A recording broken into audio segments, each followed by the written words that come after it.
निर्गमाच्या पुस्तकाची सुरुवात जर पाहिली तर या पद्धतीने झालेली आहे की अब्रामाचे जे वंश, ज्याला उत्पत्तीच्या 15व्या अध्यायामध्ये आपण पाहतो की उत्पत्तीच्या 15व्या अध्यायामध्ये देवबापाने सांगितलं होतं की तुझी संतती किंवा तुझे जे लोक आहे ते काय राहणार आहे, 400 वर्ष गुलामगिरीत राहणार आहे आणि 400 वर्षानंतर तो काय करणार आहे, परमेश्वर त्यांना त्या गुलामगिरीतून सोडविणार आहे. आणि म्हणून उत्पत्तीच्या पुस्तकामध्ये आपण पाहतो, उत्पत्तीच्या पुस्तकाची सुरुवात झाल्यानंतर या सर्व गोष्टीचा अभ्यास केल्यानंतर आपल्याला हे कळतं की देवाने अब्रामाला आशीर्वादित केलं, अब्रामाला स्वतःचं लेकरू दिलं आणि त्याच्यामध्ये इसाकाच्या द्वारे इसाकाचं लग्न कोणाबरोबर झालं? इसाकाच्या बायकोचं नाव काय होतं? सारा. आणि अब्रामाच्या बायका बदलू नका. इसाकाच्या पत्नीचं नाव काय होतं? रिबिका. Very good. मला वाटलं माझ्यासारखे झोपले काय. रिबिकाला 2 मुलं होतात. प्रथम पहिल्याचं नाव काय आहे? एसाव आणि याकोब. याकोब काय करतो? फसवून त्याच्या वडिलांकडून सर्व आशीर्वाद मिळवून घेतो आणि तो कुणाच्या घरी जातो? लाबानाच्या घरी. इसाकाला बायको कुणाच्या घरून आणली होती? लाबानाच्या घरातून. आणि तो परत तिथे गेल्यानंतर ज्यावेळेस त्याचं पहिलं लग्न, म्हणजे पहिली पत्नी होते, दुसरी पत्नी होती, या दोन्ही पत्नीपासून आणि दासीपासून 12 वंशाची निर्मिती होती. हेच ते इस्रायलाचे 12 वंश ज्याच्यापासून इस्रायल राष्ट्र तयार झालं. इस्रायल राष्ट्राची स्टोरी या प्रकारची आहे की याकोबाची मुलं आणि सर्वजण ज्यास आपण पाहतो त्यांच्याबद्दल पाहत असताना आपल्याला पाहायला मिळतं की ते अशा देशामध्ये राहत असताना मोठा दुष्काळ पडला आणि दुष्काळ पडल्यामुळे योसेफाची गोष्ट आपण तिथं पाहिली की योसेफ तिथं राजाच्या नंतरचा अधिकारी झाला आणि मग तो त्यांच्या भावांना आणि याकोबाला घेऊन कुठे यायला सांगितलं त्याने? गोशेन प्रांतामध्ये. आणि गोशेन प्रांतामध्ये ज्यावेळेस ते आले त्यावेळेस ते 70 लोक होते आणि ज्यावेळेस आता निर्गमामधून ते 400 वर्षानंतर निघतायत तर 6 लाख पुरुष होते. याचा अर्थ असा आहे, जर बारकाईने अभ्यास केला तर साधारण 20 लाख लोक मिस्रातून निघाली होती. किती? 20 लाख लोक मिस्रातून ज्यावेळेस निघाली, देवाने त्यांना आशीर्वादित केलं. ज्या 10 पिढ्या निर्गमाच्या पुस्तकामध्ये तुम्ही अभ्यासतात किंवा निर्गमाच्या पुस्तकामध्ये ज्या 10 पिढ्या तुम्हाला पाहायला मिळतात ते सर्व मिस्राचे देवी देवता आहेत. जे देवाने त्यांना सांगितलं की या ज्या पिढ्या त्यांच्यावर आल्या होत्या त्या मिस्राच्या देवी देवतांचं दर्शक आहे आणि देव त्यांना सांगत आहे की तुमच्या सर्व देवी देवतांपेक्षा मी श्रेष्ठ परमेश्वर आहे. कोण आहे मी? तुमच्या सगळ्या गोष्टींपेक्षा श्रेष्ठ परमेश्वर आहे. 42 प्रकारच्या पिढ्या किंवा 42 प्रकारच्या दैवतांची ते पूजा करत होते. आणि ज्या वेळेला मिस्रातून ही लोक निघाली त्यावेळेला मिस्री लोक सुद्धा इस्रायल लोकांबरोबर आली. जर तुम्ही बारकाईने शास्त्र भागाचा जर अभ्यास केला आपल्याला बऱ्याच वेळा असं वाटतं की फक्त इस्रायल लोकच निघाली. नाही, ज्या मिस्री लोकांना देव कळाला ते सुद्धा इस्रायल लोकांबरोबर निघाली. आणि आमचा हा जो प्रवास सुरू झाला, तांबडा समुद्र दुभागल्यानंतर हे काय करू लागली? कुरकुर करू लागली. सगळ्यात पहिले तांबडा समुद्र दुभागायच्या वेळेस ते मोशेशी कुरकुर करू लागली. हे देवाचा अनुभव घेणारी, देवाच्या सानिध्यामध्ये राहणारी ही लोक आहेत. देव त्यांच्या बरोबर होता. आणि म्हणून ज्या वेळेला आपण हे सर्व गोष्टी पाहतो सगळ्यात पहिलं ते पाण्यासाठी काय करू लागली? कुरकुर करू लागली. की त्यांना पाणी मिळालं नाही आणि पाणी कडू असल्यामुळं त्यांनी काय केलं? त्या पाण्याविषयी कुरकुर केली. आणि लगेच दुसऱ्या वेळेस काय केलं? त्यांनी जेवणाविषयी कुरकुर करायला सुरुवात केली. मग एलिम येथून कूच करून ते इस्रायल लोकांचा सर्व समुदाय मिस्र देशातून निघाल्यावर दुसऱ्या महिन्याच्या 15व्या दिवशी एलिम आणि सिनाय मधल्या सीन रानात येऊन बसला. त्या रानात इस्रायल लोकांच्या सर्व मंडळीने मोशे व अहरोन यांच्याविषयी काय केली? कुरकुर केली. या शास्त्र भागामध्ये हा शब्द तुम्हाला वारंवार, कुरकुर करणे म्हणजे काय?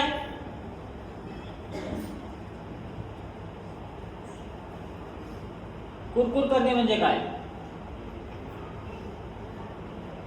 कुरकुर करतात का तुम्ही? हा, दोष काढणे. आम्हाला एवढं लांबून बोलवलं, इथे व्यवस्था नाहीये, झोपायची व्यवस्था नाहीये, मच्छर चावरायले, फॅनची व्यवस्था नाहीये, आम्ही एवढं लांबून कशासाठी आलो? हे सगळं कशामध्ये मोडतं? पोहेच रोज नाश्त्याला, काल बी पोहे, आज बी पोहे. हा, घरी बायको कटकट करते का नाही? एवढ्या वर्षापासून मी आहे, साधे कपडे घेतले नाही, सोनं घेतलं नाही, चांदी घेतली नाही, माझी काळजी घेत नाही, माझ्याकडे व्यवस्थित पाहत नाही, हे सगळं काय आहे?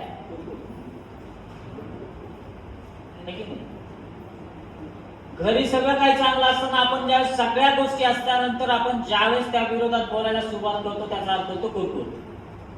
या कुरकुरीमुळे इस्रायल लोकांचे 40 दिवसाचे 40 वर्ष झाले. इस्रायलाचा तो खरा प्रवास जो होता मिस्र देशातून इस्रायलापर्यंत किंवा कनानपर्यंत हा 40 दिवसांचा होता. तो किती वर्षाचा झाला? किती? एका दिवसामागे किती दिवस वाढले? 1 वर्ष. ख्रिस्ती मंडळी हे मिस्र देशातून निघालेल्या इस्रायल लोकांचं दर्शक आहे. समजतंय? इस्रायलाचा प्रवास मिस्राच्या गुलामगिरीतून सुरू होऊन कनान देशामध्ये संपला. तसा जे ख्रिश्चन लोक आहेत, जे विश्वासणारे लोक आहेत, त्यांचा प्रवास ख्रिस्ताने त्यांना गुलामगिरीतून, पापाच्या गुलामगिरीतून काढून स्वर्गापर्यंत जाण्याचा जो प्रवास आहे तो ख्रिस्ती लोकांचा प्रवास आहे. आणि म्हणून मोशेला येशू ख्रिस्ताची सावली असं म्हटलंय, कारण का मोशेने जसं मिस्र देशातून लोकांना काढून कनान देशापर्यंत नेलं, कनान हा त्यांच्यासाठी स्वर्ग होता. जी चर्च आहे, जी मंडळी आहे, तिच्यासाठी स्वर्ग काय की येशू ख्रिस्त आल्यानंतर त्या जागी तो घेऊन जाणार आहे. आणि म्हणून मंडळी, आजची मंडळी ही इस्रायल लोकांचं दर्शक आहे. ती नेहमी कुरकुर करणारी आहे आणि म्हणून त्या आशीर्वादाच्या मागे आहे. आज जे ख्रिश्चन लोक आहेत ते आशीर्वादित नाही किंवा विश्वासणारे आशीर्वादित का नाही, त्याचं सगळ्यात महत्वाचं कारण कुरकुर आहे. पुढाऱ्यांविषयी कुरकुर, अध्यक्षाविषयी कुरकुर, मंडळीतल्या लोकांविषयी कुरकुर, गाण्याविषयी कुरकुर, दान अर्पणाविषयी कुरकुर, कपड्यांवरून कुरकुर. मंडळीमध्ये कशाविषयी कुरकुर नाहीये, सगळ्याविषयी कुरकुर आहे. एखाद्याने प्रार्थनेला बोलवलं त्याच्यावरून कुरकुर, दुपारीच का बोलवलं, संध्याकाळी बोलवलं असतं तर काय झालं असतं, एवढ्या उन्हात कशाला बोलवलं. पाळक साहेबांनी 1 तास सांगितलं मीटिंगला, 2च तास का घेतले? काय आहे सर्व? आहे की नाही? सकाळी कुठं जायचं असेल की बायकोनी लवकर आवडले की नवरा म्हणतो तुला लय टाइम लागतो. काय आहे? विश्वासणाऱ्यांचं आयुष्य या शब्दाच्या अवतीभोवती आहे. आणि जर तुम्ही या गोष्टीचा व्यवस्थित जर अभ्यास केला आणि कुरकुर करणे जर सोडून दिलं तर तुमचं आयुष्य खूप आशीर्वादित होईल. काय होईल? आशीर्वादित होईल. आणि तीच घटना ज्यावेळेस इस्रायल लोकांविषयी पाहतो, बऱ्याच वेळा लोक असं म्हणतात ते इस्रायलाची स्टोरी आहे. ते इस्रायलाची स्टोरी नाही, ती तुमची आणि माझी स्टोरी आहे. ती तुमची आणि माझी गोष्ट आहे जी सत्य घडलेली आहे. आणि म्हणून जेव्हा देवाच्या मान्याविषयी आपण अभ्यास करतो त्यावेळेस जेव्हा देव त्यांना रोज मानना देत होता, साधारण 900 टन रोज मानना पडत होता 20 लाख लोकांसाठी.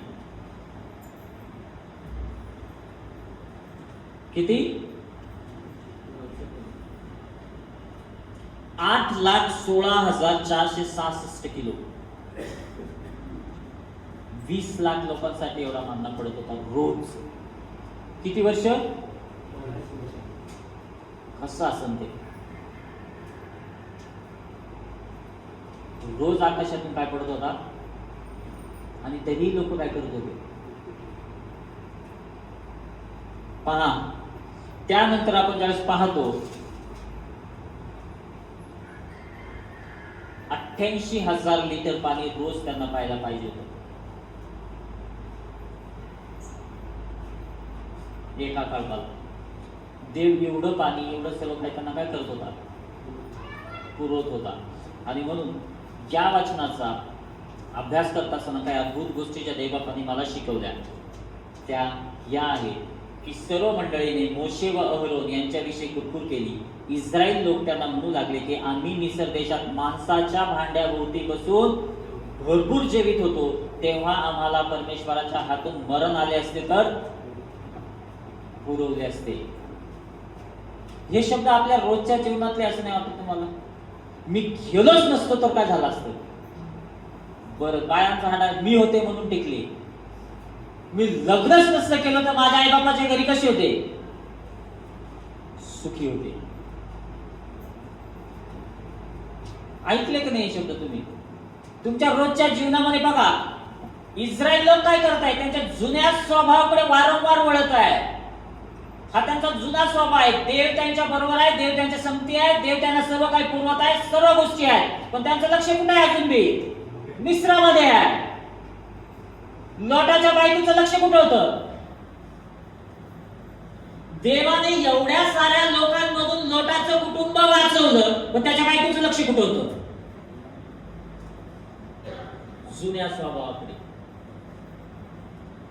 ख्रिस्ती मंडळीमध्ये येणारी लोक खूप चांगले गाणे म्हणतात, खूप लाली पावडर लावतात, खूप चांगले कपडे घालतात, खूप हँडसम दिसतात, त्यांचा दशांश देण्याचा नियम सुरू आहे, सगळी ऍक्टिव्हिटीज सुरू आहे. मी तुम्हाला कालच सांगितलं ते चर्च मध्ये आहे, ख्रिस्तामध्ये नाही आहे. चर्च मध्ये असणं आणि ख्रिस्तामध्ये असणं ह्या दोन वेगळ्या गोष्टी आहेत. चर्च मध्ये कोणी येऊन बसू शकतं, पण ख्रिस्तामध्ये सापडणं अवघड आहे. आज भरपूर मंडळ्या कुठे आहे? बिल्डिंग मध्ये आहे, ख्रिस्तामध्ये नाही आहे. अशी अनेक उदाहरणं आहेत बायबलमध्ये. साधुशी परुशी दिवसाचे 12 तास येशूच्या आजूबाजूला होते, पण येशूला ओळखू शकले नाही. लोक दर रविवारी, शुक्रवारी, बुधवारी प्रार्थनेसाठी एकत्र जमतात, पण ख्रिस्तापासून काय आहे? दूर आहे. इस्रायल लोक आजच्या मंडळीचं दर्शक आहे. इस्रायल लोकांनी काय केलं? देव त्यांच्या बरोबर होता, देवाने तांबडा समुद्र दुभागला, ते कोरड्या भूमीवरून चालले. तुम्ही विचार करा, ही जी जागा आहे जिथून हे लोक गेले, त्या जागेतला पाहण्याचं मला देवानी कृपा पुरवली. ती जागा जर तुम्ही पाहिली, ज्या वेळेला हे दोन्ही बाजूला पाणी उभं असेल, ते कोरड्या भूमीवरून चालले असेल, तर त्यांना देव कळाला नसेल का?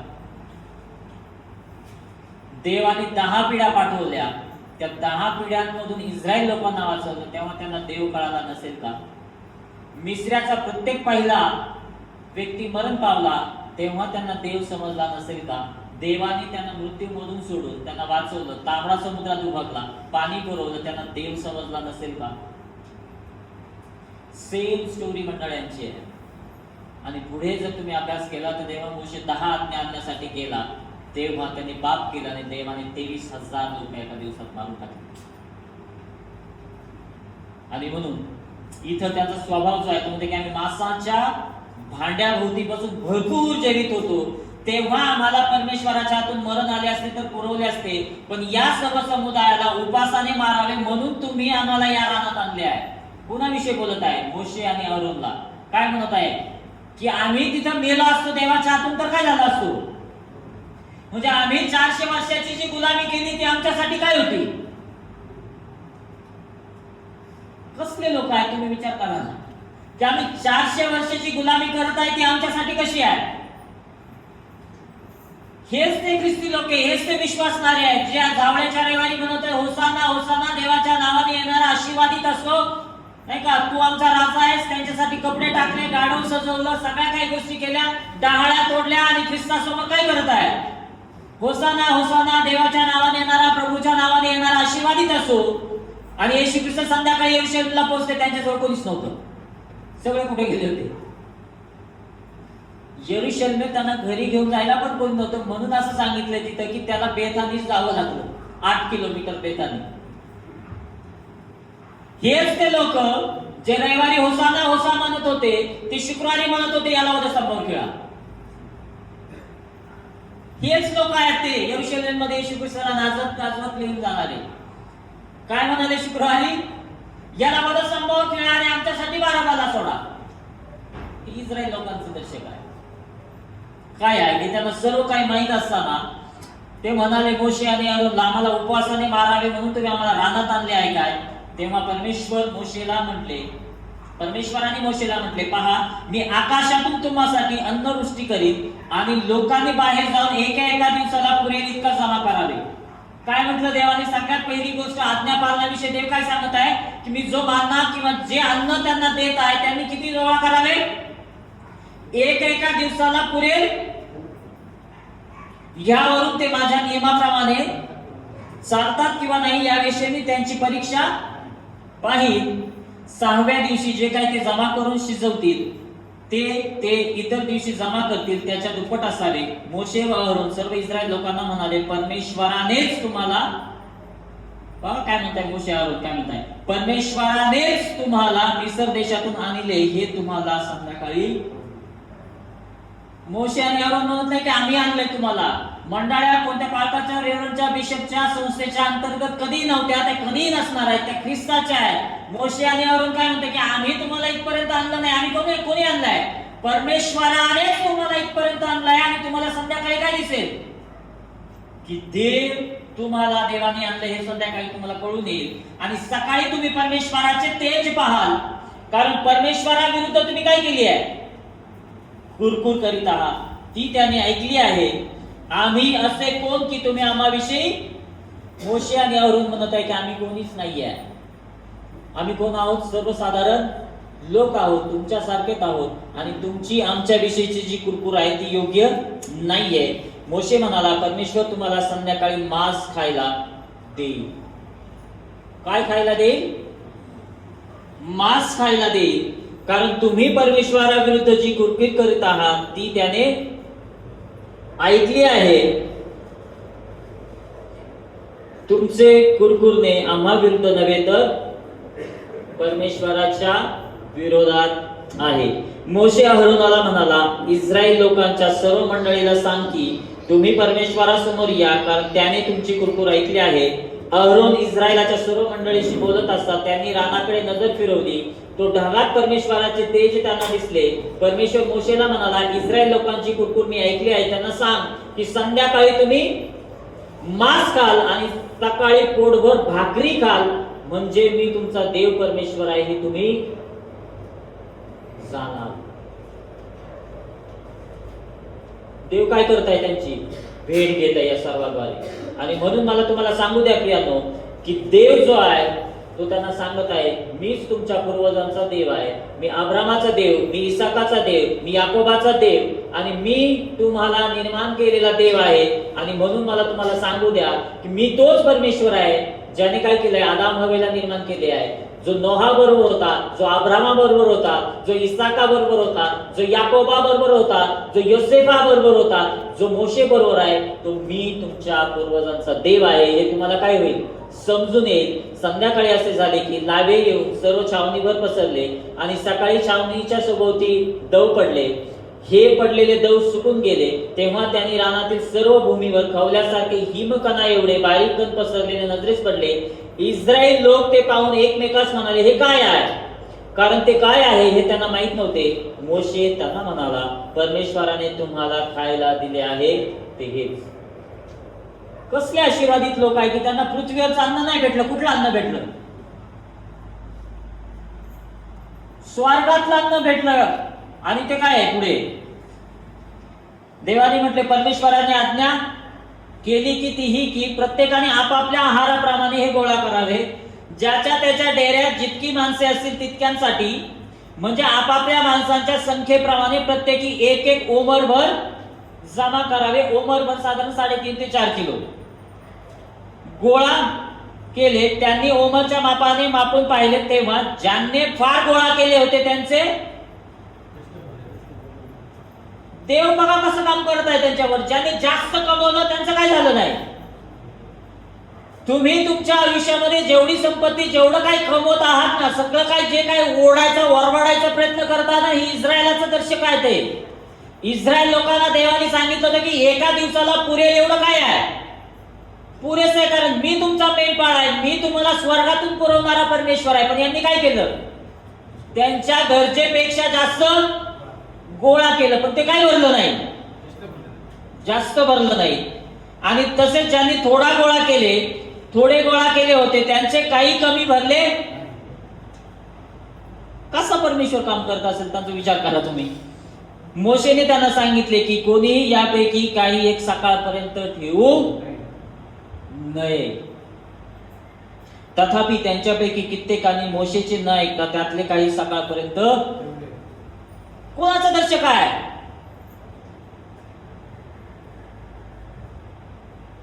कोणाचं दर्शक आहे? मोशेने त्यांना सांगितलं होतं की सकाळपर्यंत काहीच ठेवायचं नाही, तरी काही लोकांनी लपून झाकून काय केलं? हे इस्रायलचं जे दर्शक आहे ते मंडळीचं विश्वासणाऱ्यांचं दर्शक आहे की देवाने ज्यांना जे सांगितले ते करण्याचे एक पाऊल पुढे आहे. देवाने सांगितलं की एवढं बस झालं, पण ते काय करत आहे? त्यांच्या गरजेपेक्षा जास्त साठवून ठेवत आहे. तेव्हा त्या किडे पडून त्याची घाण येऊ लागली. त्यावरून मोशे त्यांच्यावर, तुम्ही साठवलेल्या ज्या गोष्टी ज्या देवाने तुम्हाला साठवलेल्या सांगायला नाही लावल्या, देवाने ज्या साठवायला नाही सांगितल्या, त्या जर गोष्टी तुम्ही साठवत असाल तर त्याचा वास चालल्याशिवाय राहणार नाही. मग तुमची जमीन असेल, पैसा असेल, संपत्ती असेल, बँक बॅलन्स असेल, कोणतीही गोष्ट जी देवापेक्षा अधिक मौल्यवान तुम्हाला वाटते ती देवाच्या विरोधात आहे.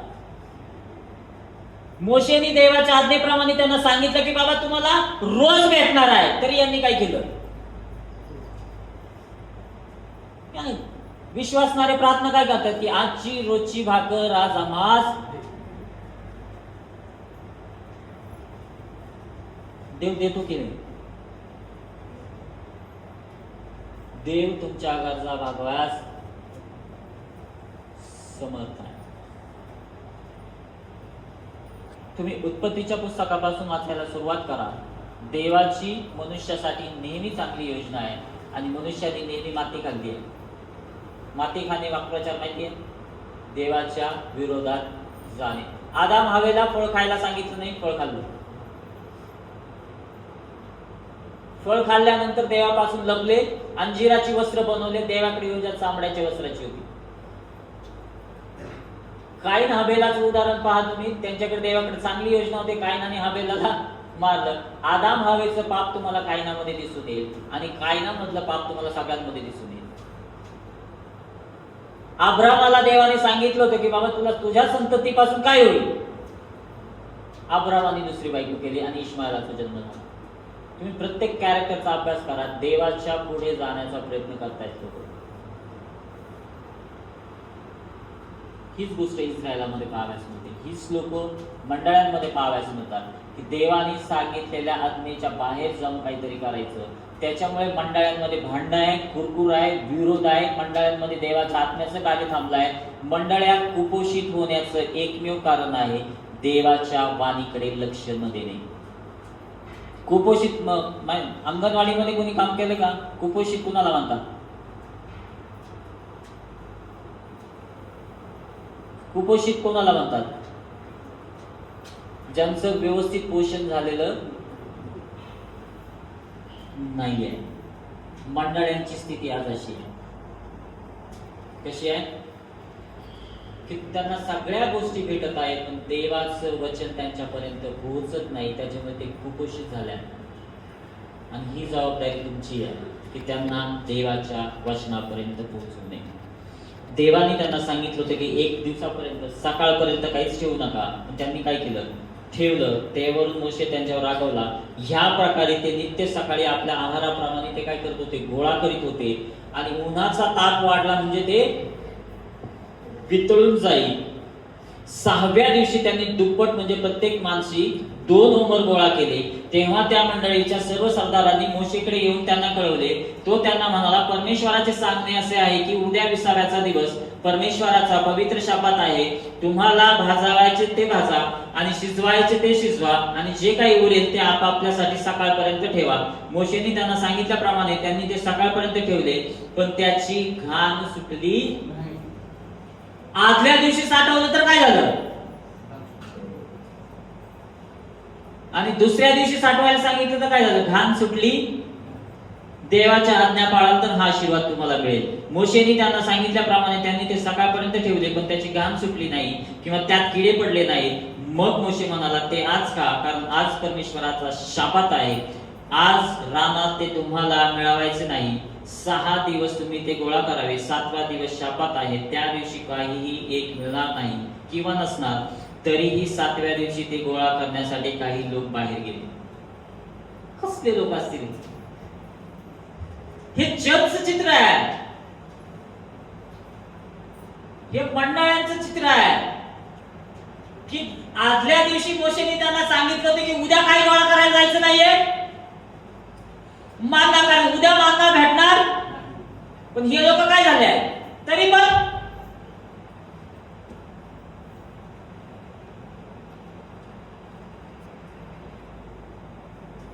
कसा असेल परमेश्वर की त्यांनी एवढं संयमाने नाही का त्यांना काय केलं की 7व्या दिवशी ते गोळ्या करण्यासाठी काही लोक बाहेर गेले पण त्यांना काही मिळाले. देवाला सोडून, देवाच्या आज्ञेला सोडून जर तुम्ही काही तुमच्या आयुष्यामध्ये मिळवत असाल तर त्यामधून तुम्हाला काही एक मिळणार नाहीये. मोशेने त्यांना वारंवार सांगून सुद्धा ती लोक काय करत नव्हती, ऐकत नव्हती. मेळ्याच्या पत्रिका किती लोकांपर्यंत पोहोचल्या असतील? आले लोक, कुणाला कांदे महत्वाचे, कुणाला लग्न महत्वाचं आहे, कुणाला काय महत्वाचं आहे, कुणाला बैल महत्वाचे आहे, कुणाला वैरण महत्वाचे आहे, कुणाला काम महत्वाचं आहे. देवाच्या सानिध्यामध्ये येणारे लोक काय करणार? देवाने त्यांना काय सांगितलं असेल? तुम्ही जा आणि देवाचं वचन ऐका, शिका. लोक कुठे आहेत? त्यांच्या जगामध्ये व्यस्त आहे. तेव्हा परमेश्वराने मोशेला म्हटले, माझ्या आज्ञा, माझे नियम पाळायला तुम्ही कोटवर नाकारणार. पहा, परमेश्वराने तुम्हाला शाबात दिला आहे म्हणून 6व्या दिवशी तो तुम्हाला 2 दिवसाचे अन्न देतो. 7व्या दिवशी प्रत्येकाने आपापल्या ठिकाणी स्वस्थ असावे. आपले ठिकाण सोडून कोणी बाहेर जाऊ नये. ह्याप्रमाणे लोकांनी 7व्या दिवशी विसावा घेतला. 7व्या दिवशी कोणी विसावा घेतला होता? देवबापाने. उत्पत्तीचा पहिला अध्याय 2रा अध्यायामध्ये इस्रायल लोकांनी त्या अन्नाचे नाव काय ठेवले? मान्ना ठेवले. ते धान्यासारखे पांढरे असून त्याची चव घालून केलेल्या पोळीसारखी होती. मोशे म्हणाला, परमेश्वराची अशी आज्ञा आहे की यातले कोमरभर पुढल्या पिढीच्या लोकांसाठी ठेवा. त्यांनी कुठे साठवून ठेवले?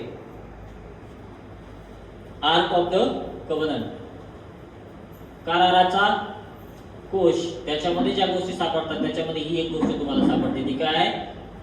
मान्ना. हा पूर्ण शास्त्रवाद ख्रिस्त केंद्रित आहे. काय आहे? ख्रिस्त केंद्रित आहे. योहानाच्या पुस्तकाचा जर अभ्यास केला, योहानाचं पुस्तक 6वा अध्याय जर तुम्हाला वाचायचं असेल तर योहानाचं पुस्तक 6वा अध्याय उघडा. आपण तिकडे जाऊया. येशू ख्रिस्त या मान्याविषयी काय म्हणत आहे बघा.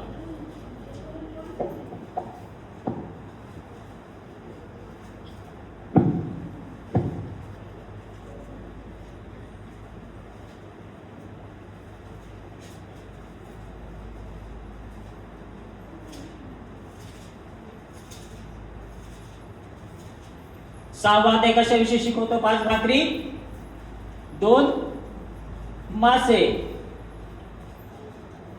सापडला 6वा अध्याय.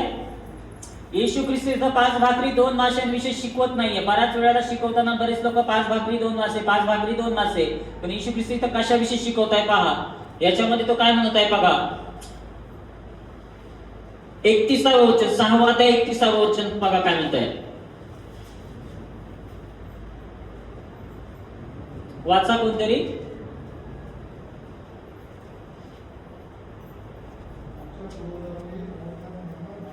आमच्या पूर्वजांनी काय केलं? अरण्यात मन्ना खाल्ला. पुढे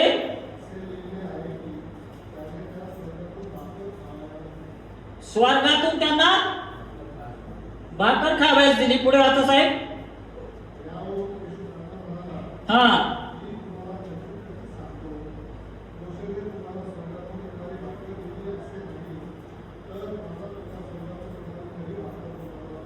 येशू ख्रिस्त काय सांगत आहे? मी स्वर्गातून उतरलेली भाकर आहे. मी तो मन्ना आहे जो जुन्या करारामध्ये इस्रायल लोकांनी खाल्ला, तो मीच आहे. पुढे वाचा प्लीज.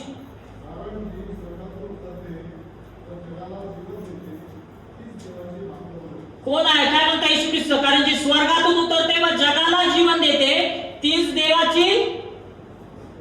होय. पुढे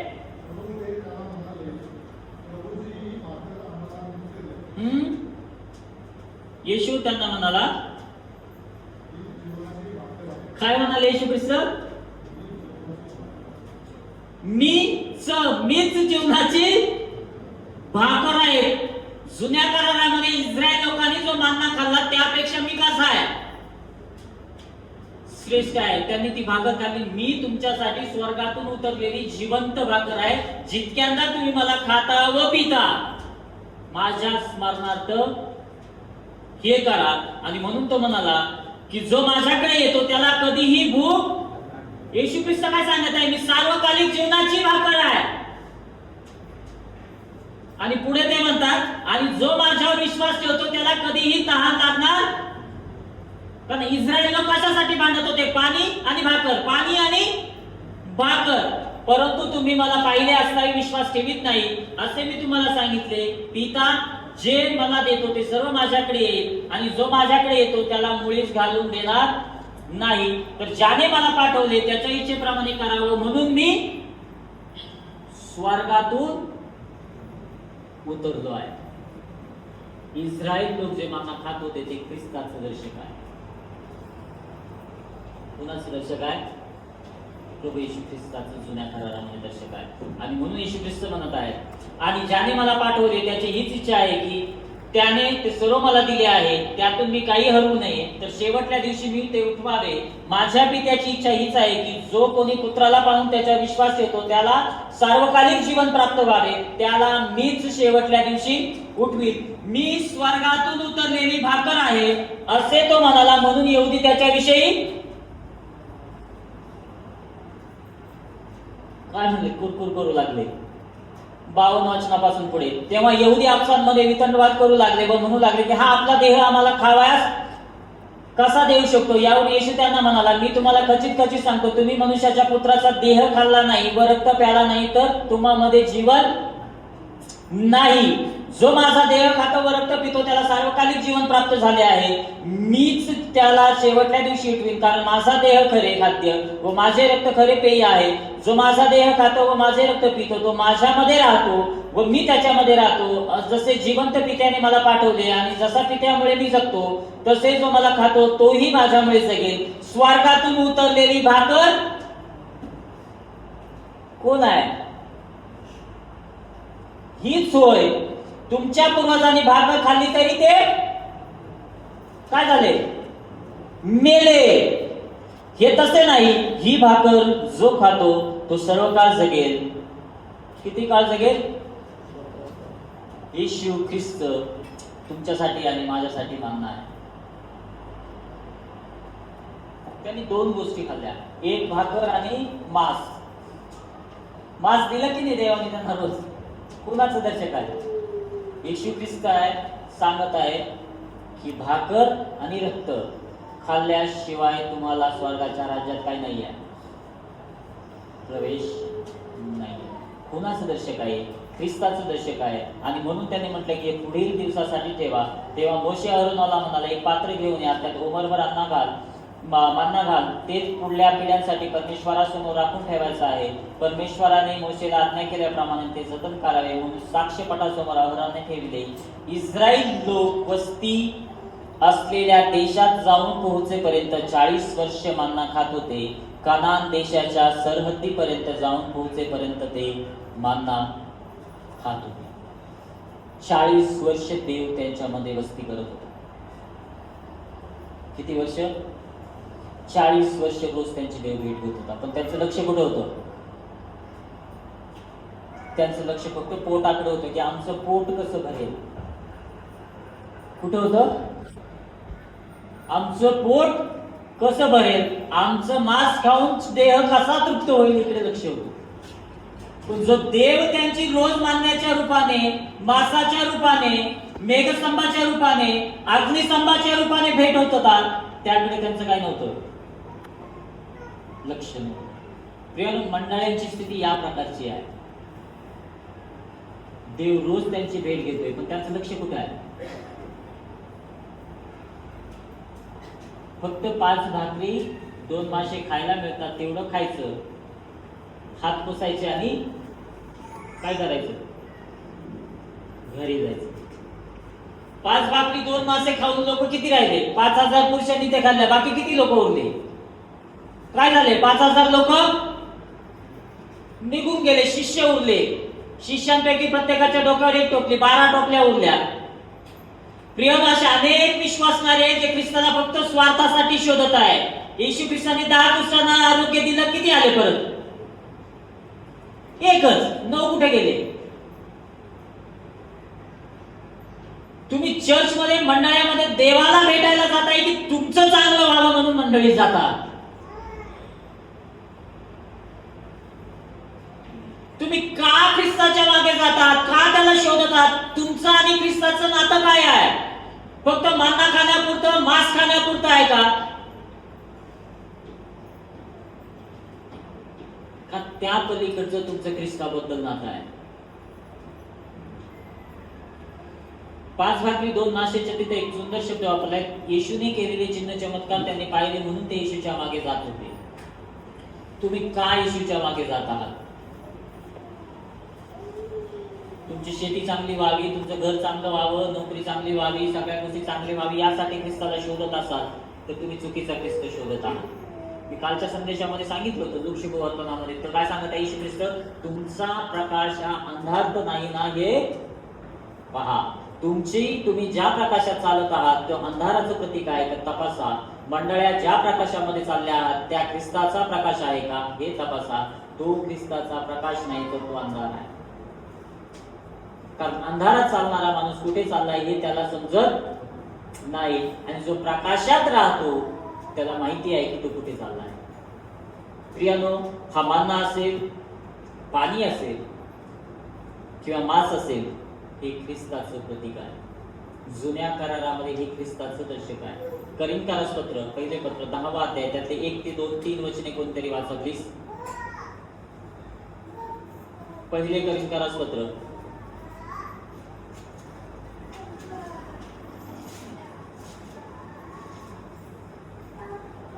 सापडलं? 10वा अध्याय 1 ते 5 वचने कोणतरी प्लीज वाचा. बंधुजन हो, काय सांगत आहे पौल? आपले पूर्वज कुठे होते? सगळे मेघाखाली होते. पुढे म्हणजे कोणता समुद्र? तांबडा समुद्रातून ते काय झाले? पार गेले.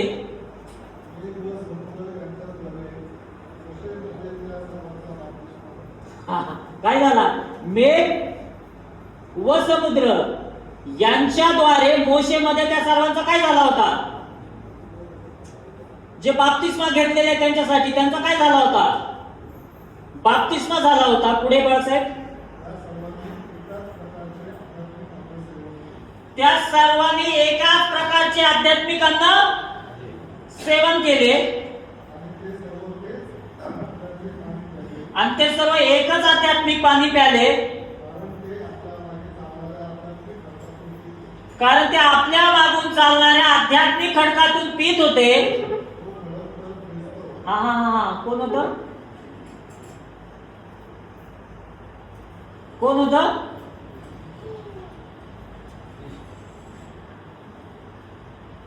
तो खडक कोण होता? तुमच्या बायबल मध्ये आहे? तेच आहे ना? तो खडक कोण होता? पुढे वाचा.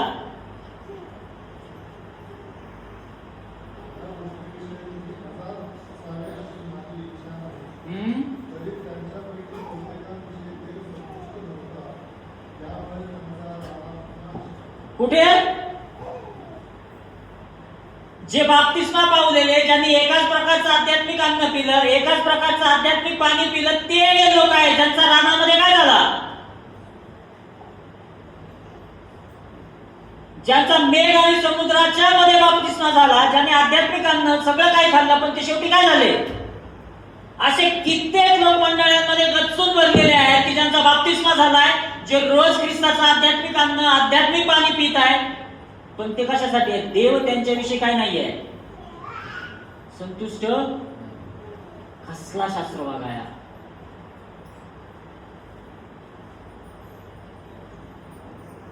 देव त्यांच्याबद्दल काय नाहीये, ते रानात नाश पावले. प्रियांना, असे कित्येक लोक असतील मंडळांमध्ये की जे मंडळांमध्ये येत असतील, सगळ्या काही गोष्टी, सगळ्या ऍक्टिव्हिटीज काटेकोरपणे करत असतील, पण देव त्यांच्याबद्दल काय नाहीये. संतुष्ट नाहीये, कारण त्यांनी त्यांचं घर खडकावर बांधलं नाही तर कशावर बांधलंय? वाळूवर बांधलाय. हा खडक कोण आहे? ख्रिस्त आहे. मोशे देवाला म्हणाला या खडकावर काठी आपट. काय सांगितलं होतं त्याला? किती वेळा आपटली त्याने? 2 वेळा. येशू ख्रिस्ताने किंवा देवाने त्याला किती वेळा आपटायला सांगितली? मोशे का कानानामध्ये जाऊ शकला नाही माहितीये? येशू ख्रिस्त एकदाच वधस्तंभावर मरण पावले. मोशेने किती वेळा मारला? काठी हे वधस्तंभाचं दर्शक आहे, ख्रिस्त हे खडकाचं दर्शक आहे. आणि मोशेने येशूला किती वेळा मारलं? मोशे ही गोष्ट देवाकडे 3 वेळा घेऊन गेला की मला कनानमध्ये जाऊ दे. देव मोशेला म्हणाला की परत ही गोष्ट घेऊन तू माझ्या समोर येऊ नको. मोशे ज्या दिवशी मेला त्या दिवशी असं वचन देण्यात आलं त्याच्यामध्ये की मोशेची दृष्टी मंद झाली नव्हती. मोशे अजून कित्येक वर्ष जगला असता. देवाने त्याचं फ्युनरल केलं. आहे जगामध्ये कोणी माणूस की ज्याचं फ्युनरल देवाने केलंय?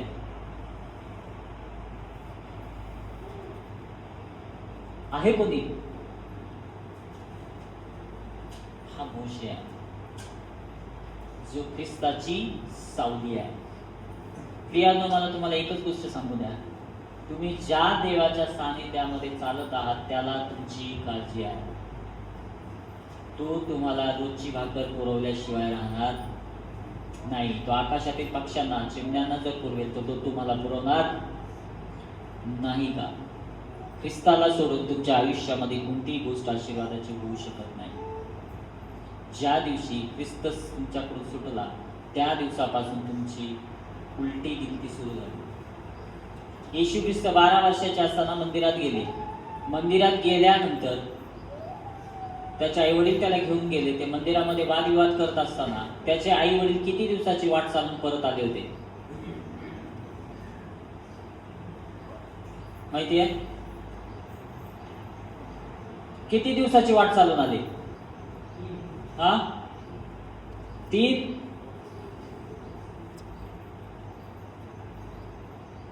आश्चर्य काय माहितीये? 3 दिवस त्यांना समजलंच नाही की येशू त्यांच्या बरोबर नाही.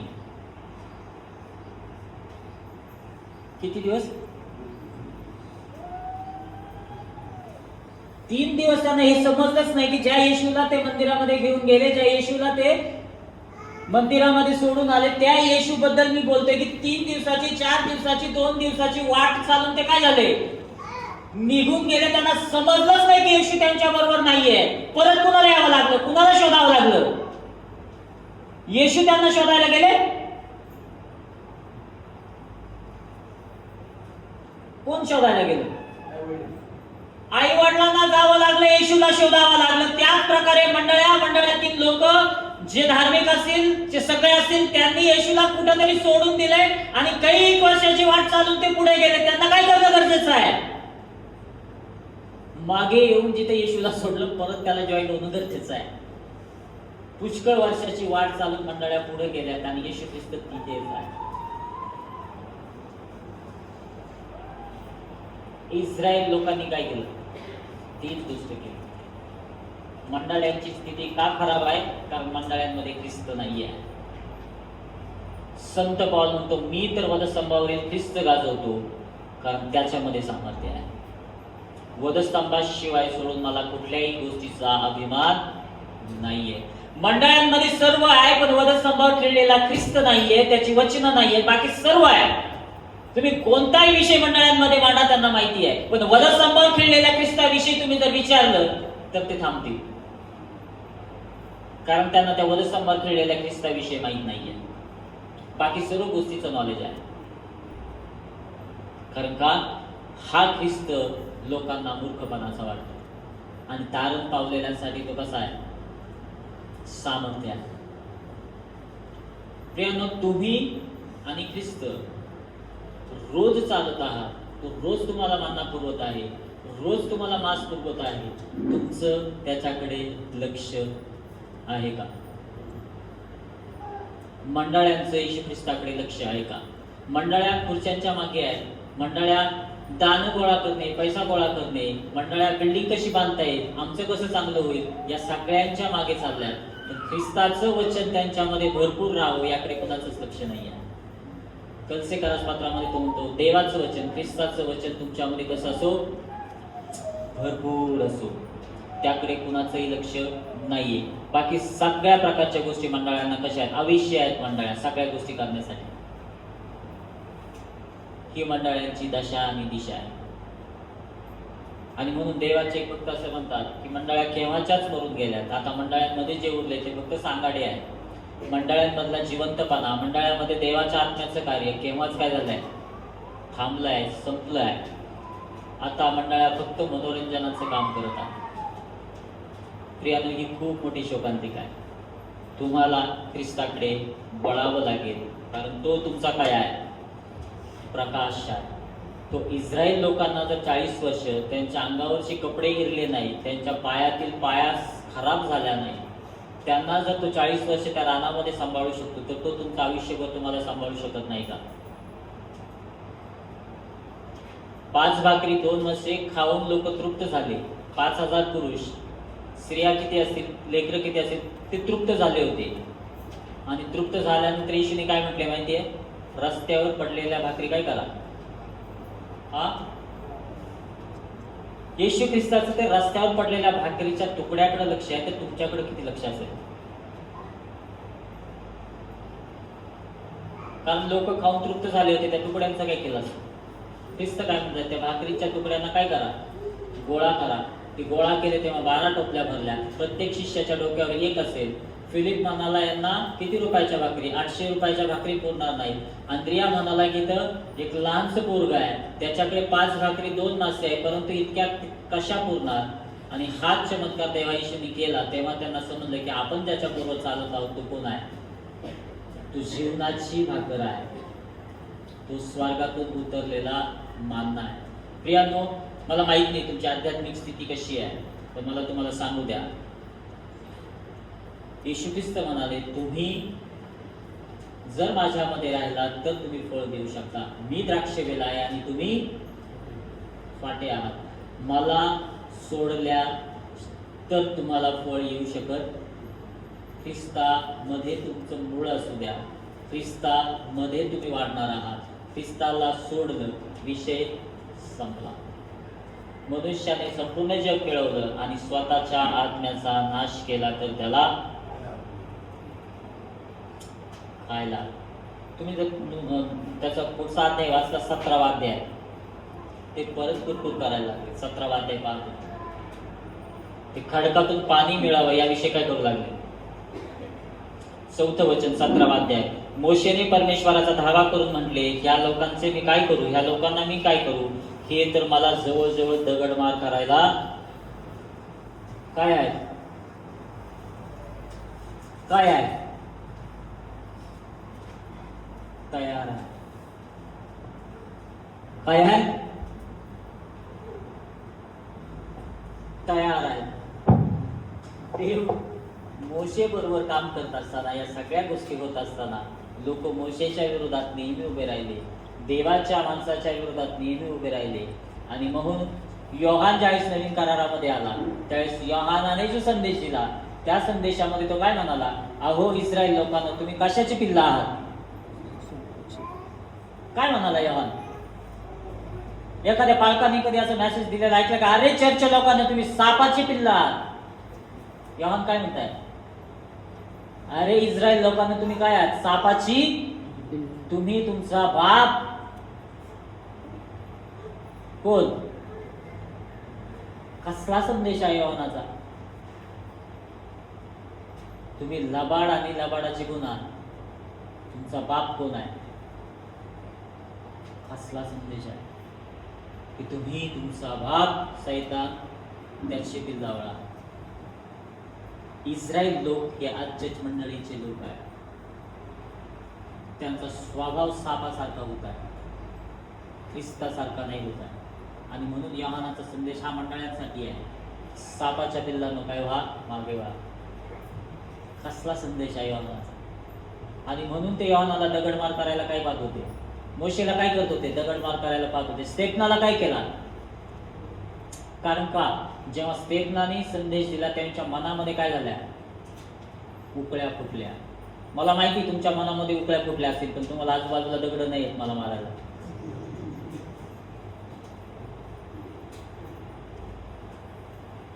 जोपर्यंत तुमच्या अंतःकरणात उकळ्या फुटत नाही तोपर्यंत तुम्ही ख्रिस्ताला शोधणार नाही. आमाऊस नावाच्या रस्त्यावर येशू ख्रिस्त आणि ते 2 शिष्य बोलत चालले होते. येशू ख्रिस्त त्यांना समजावून सांगत होता. तसं तसं त्यांच्या मनामध्ये काय होत होतं? उकळ्या फुटत होत्या.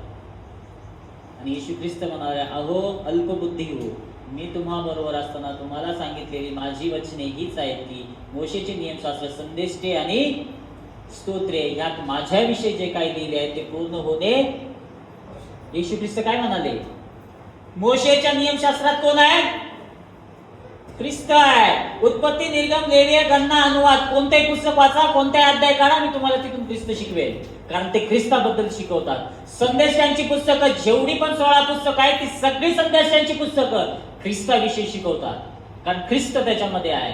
स्तोत्रांची 5ही पुस्तकं कवितेची कुणाविषयी आहे? ख्रिस्ताविषयी. कारण ख्रिस्त म्हणतो ही माझी वचने आहेत, याच्यामध्ये मी आहे. तुम्ही शास्त्र वचने शोधून पाहतात ती माझ्याविषयी आहे, पण मी तुम्हाला काय होत नाही. लूक 24 आणि 45व्या वचनामध्ये असं म्हटलंय, शेवटचं वचन आहे, तेव्हा त्यांना शास्त्र समजावे म्हणून त्यांनी त्यांचे मन उघडले. जोपर्यंत ख्रिस्त पाहण्यासाठी तुमचं मन उघडत नाही तोपर्यंत तुम्ही ख्रिस्ताला पाहू शकत नाही, देवाची वचने समजू शकत नाही, तुम्हाला आध्यात्मिक जीवन सुरू होऊ शकत नाही. कारण नव्याने जन्मल्या वाचून स्वर्गाच्या राज्यात प्रवेश घेणे अशक्य आहे. निकोदेमाला बायबल माहिती होतं, जुना करार माहिती होता, 10 आज्ञा माहिती होत्या, जुन्या करारातले नियम माहिती होते, यहुद्यांचा अधिकारी होता, निकोदेम त्यांना शिकवणारा होता, परुषी होता, पण त्याला नवीन जन्म कळाला नव्हता. मंडळांची स्थिती अशी आहे, वर्षानुवर्ष मंडळीमध्ये आहे, पण नवीन जन्म पावलेले किती लोक आहेत.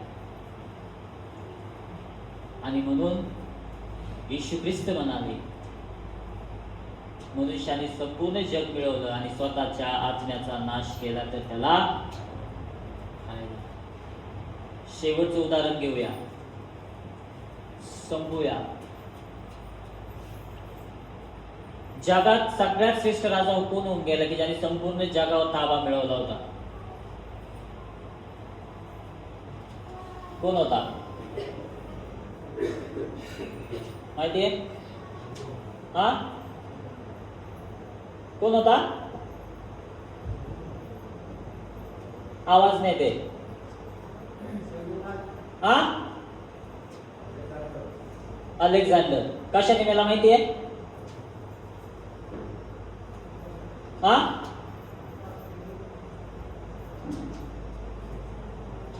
हा जो राजा आहे अलेक्झांडर द ग्रेट यांनी संपूर्ण जग मिळवलं. हा भारतातून परत जात होता, अरबस्थानात गेला. अरबस्थानामध्ये गेल्यानंतर त्याला मच्छर चावला. बघा, या संपूर्ण राजाने किंवा या राजाच्या सैन्यदलाने त्याने संपूर्ण जग काय केलंय? संपूर्ण जग जिंकलंय. आणि त्याला फक्त अरबस्थानामध्ये काय चावला? मच्छर चावला आणि त्याला डेंग्यू झाला. डेंग्यू झाल्यानंतर सगळे डॉक्टर बोलवले. त्याची फक्त एकच इच्छा होती की मला मरणापूर्वी माझ्या आईला काय करायचं आहे? भेटायचं आहे. तो डॉक्टरांना काय म्हणाला माहितीये? डॉक्टरांना म्हणाला की मी आपलं अर्ध राज्य काय करतो तुम्हाला देतो, तुम्ही फक्त माझा आयुष्य एवढंच वाढवा की मी माझ्या आईला जाऊन भेटेन. काय म्हणाले? की मला फक्त माझ्या आईला भेटू द्या, मी तुम्हाला माझं अर्ध राज्य देईल. डॉक्टर म्हणाले की आम्ही हे करू शकत नाही. एवढा मोठा राजा, सगळी संपत्ती, सगळं काही त्याचं आहे. त्याला जेव्हा समजलं की आता मी काय होणार आहे? मरणार आहे. मरणापूर्वी तो त्याच्या लोकांना म्हणाला की जेव्हा मी मरेन तेव्हा जगातले सगळ्यात श्रेष्ठ डॉक्टर माझ्या कबरेला उचलतील. काय करतील? जगातले सगळ्यात श्रेष्ठ डॉक्टर काय करतील? माझ्या देहाला उचलतील. लोकांना समजू द्या, तुमची संपत्ती, तुमच्याकडे असणारा पैसा, तुमच्याकडे असणारं धैर्य, तुमच्याकडे असणारं बळ, तुमच्याकडे असणाऱ्या सगळ्या गोष्टी तुमचा जीव काय करू शकत नाहीत. जगातले सगळ्यात श्रेष्ठ डॉक्टर जेव्हा माझ्या बॉक्सला कंधा देतील तेव्हा लोकांना समजेल की तुमचा मृत्यू कोणी वाचू शकत. दुसरी गोष्ट त्याने सांगितली की जेव्हा मला लोकांमधून घेऊन जातात तेव्हा माझे दोन्ही हात त्या बॉक्स मधून काय करा, बाहेर काढा. लोकांना हे दिसू द्या की मी संपूर्ण जग मिळवलं पण माझ्या बरोबर मला काही नेता आलं. तिसरी गोष्ट त्याने सांगितली, जेव्हा लोकांमधून मला घेऊन जातात तेव्हा मी कमवलेलं सोनं, मी कमवलेलं चांदी, महत्वाचे धातू रस्त्यावर काय करा, उधळत चाला आणि लोकांना हे समजू द्या की तुमची संपत्ती तुमचं आयुष्य वाढवू शकत. प्रियानो, तुम्ही काय कमवत आहात आणि काय गमवणार आहात?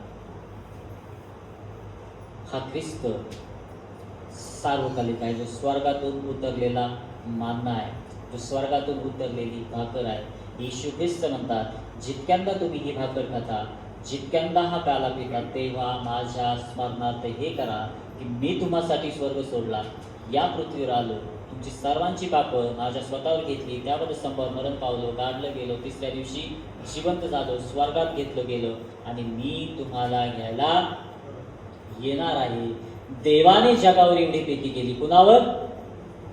देवाने जग, कोणती जात पात धर्म यातली सगळी मनुष्य जात, मानव जात, त्याच्यासाठी तू जग शब्द वापरलाय. देवाने जगावर एवढी म्हणजे किती, जी मोजता येणार नाही, जी गणता येणार नाही, जिचं एकक नाही, जिचं मूल्य नाही, जिचं माप नाही, जी कशाने मोजवता येणार नाही, एवढी प्रीती केली की त्याने काय केले, एकुलता एक पुत्र देऊन टाकला, जो ख्रिस्त, यासाठी की जो कोणी त्याच्यावर विश्वास ठेवेल त्याचा नाश होऊ नये तर त्याला सार्वकालिक जीवन प्राप्त व्हावे. ख्रिस्त म्हणाला, मी जीवनाची भाकर आहे, तुम्ही जर मला खाल्ले तर तुम्हाला स्वर्गाच्या राज्यात काय आहे, जागा आहे. या आपण ख्रिस्ताकडे वळूया, त्याच्याबद्दल संभाकडे वळूया आणि त्याला सांगूया की तू आमचा प्रभू, तू आमचा मालक, तू आमचा मान्ना, तू आमचं पाणी, तू आमचं सर्वस्व आहेस. आम्ही तुला सोडून कुठे जाऊ? शिष्य ज्यावेळेस येशू ख्रिस्ताकडे आले ते म्हणाले, जीवनी वचने तुमच्याकडे आहे, आम्ही तुम्हाला सोडून कुठे जाऊ? आपण ख्रिस्ताकडे वळूया, त्याबद्दल संभाकडे पाहूया. तो आपला रोजचा मान्ना आहे, तो आपली रोजची भाकर आहे, तो आपला मेंढपाळ आहे, तो आपल्याला कधी न सोडणारा, कधी न टाकणारा परमेश्वर आहे, जो काल आज आणि युगाने सारखाच परमेश्वर आहे. ज्ञान, बुद्धी, सामर्थ्य, चातुर्य, धन, संपत्ती सर्व काही त्याची आहे. आपण सर्वजण त्याला समर्पित होऊया आणि त्याला हाक मारूया की देवा, तू आमचा आहेस आणि तू आम्हाला सोडू नकोस, टाकू नकोस.